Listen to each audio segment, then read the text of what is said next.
Welcome back to Fast Money. There is a building boom breaking out, but it's not happening in your backyard. It is happening in a fake world called the metaverse.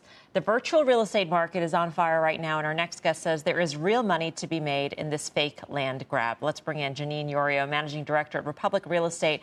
They're launching a fund that lets a select group of investors buy real estate, virtual real estate. Janine, great to have you with us. So nice to be here. Thanks for having me. I was reading the white paper that you have on your site about virtual real estate, and it sounded like you had been resistant to this idea for quite some time, but finally came around to this notion. So what actually convinced you that this is an asset worth investing in? So let me clarify. I hadn't been resistant. In fact, my colleague, TJ Kawamura, and I have been talking about this for a while. This really was his brainchild to create a fund around the concept of investing in virtual real estate. But in order to understand why it's really an asset, you have to take a step back and understand what virtual real estate really is. If you've ever played a video game, whether it's Madden or Super Mario Brothers or Fortnite, you know that as your character runs around that video game, you enter buildings, you walk across fields. All of those are opportunities to advertise or to interact with brands or companies or products. We've seen that in-game advertising. That's a multi-billion-dollar industry. What's unique about the metaverse today is that virtual worlds are being designed specifically for adults, where they can live inside these virtual worlds and carry out their life.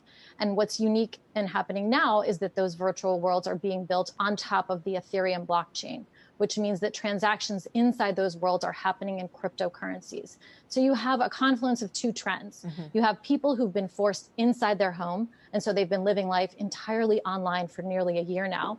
And you also have a generation of people who grew up playing video games, who grew up playing Sims or Second Life, or even children who are playing Fortnite or Minecraft or Roblox. And now they're spending more and more time in virtual worlds. So companies are starting to advertise to them where they are. So virtual real estate is a way for those companies to buy the land, the pixels, the parcels inside those games, put ads up, put stores up, put communities inside there where they can market directly to customers. Okay, so it sounds to me, and forgive me because I'm sort of new to this, as I think many people in our audience are, that there are a couple ways where this asset actually can make you money, and that is the increase in the value of that property itself, but also you can generate revenue by selling advertising. Is that correct? You can do lots of things with it. Let me give you some examples. So there are many metaverses. There isn't just one. But the oldest one, the oldest crypto-based one, is called Decentraland. Land in Decentraland was selling for about $500 a parcel in 2019. Today, those same parcels are trading for about $7,800. So strictly from a capital appreciation standpoint, we've seen a more than 10x return, or nearly 10x return, in under 2 years. In the Sandbox, which is another metaverse, 4 months ago, parcels were trading there for $30 each. Today, they're trading for $880 a piece. So there's a tremendous opportunity to speculate on the land itself, but to the people who have more imagination, who are capable of actually building, you can put a building, a casino, a store on your parcel. You can generate revenue, you can charge rent, you can sell space for advertising, you can build a museum and charge admission. There's really no end to the things you can do. And the beauty of these metaverses is that 3D developers are treating them like a blank canvas, and they're doing all sorts of creative things that are bringing thousands and thousands of users inside them at a time when people need human connection more than ever. So has there been secondary sales? In other words, is it just the market bidding up these parcels of land and you're buying them from I don't even know who you're buying it from, to be honest. Are you buying it from, let's say, Decentraland? Let's just use that example. There are both primary and secondary sales, and there are marketplaces that have been built around these properties. So digital real estate, they're NFTs. Right. Just like the Beeple sale was an NFT sale that happened at Christie's auction house 2 weeks ago. It's another form of non-fungible token that you can trade between people. So sometimes you're buying directly from the game developer. Sometimes you're buying from a reseller who bought the property and now wants to sell it. And there are marketplaces that have been built specifically to address the secondary market.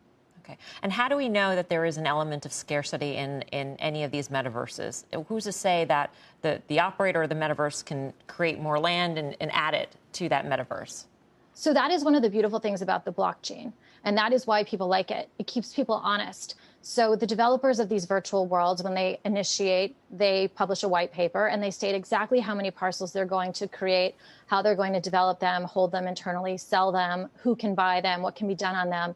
And the blockchain, through the decentralized ledger, actually keeps a record of who buys and sells them. So it's a way to keep the developer honest. At a time when their land prices might be exploding, a greedy developer might want to issue more parcels. But all of the holders of that land can actually have some transparency into these virtual worlds to make sure to keep the developers honest. Janine, this is fascinating. Hope you'll come back. Appreciate it. I would love to. Thank you. Janine Yorio.